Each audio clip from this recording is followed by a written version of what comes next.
has rejected a 15-point proposal by the United States to end the ongoing conflict.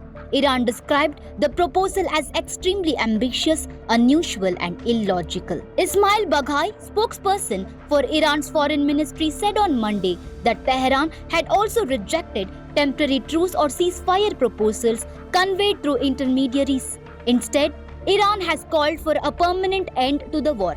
He said Iran has prepared a 10-clause framework that goes beyond an immediate ceasefire. According to this framework, Iran is asking not only for an end to the conflict within its borders, but also for the conflict to end in Lebanon and Gaza. Iran is also seeking firm guarantees to ensure that the conflict will not restart. In addition, Tehran has demanded recognition of its control over the Strait of Hormuz. This includes the right to regulate ship traffic and collect tolls from vessels passing through the route. The framework also calls for the reconstruction of Iran's damaged infrastructure as part of any future negotiations.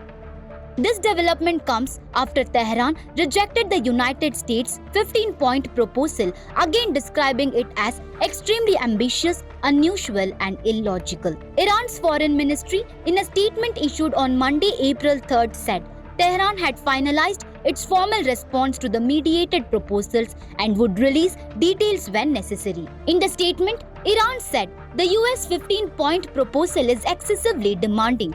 We have compiled and formalized our own set of demands. The possibility that the pilot rescue in Isfahan was a deceptive operation aimed at seizing Iran's enriched uranium cannot be ignored. The ministry further warned that a ceasefire could allow the opposing side to regroup and continue its actions.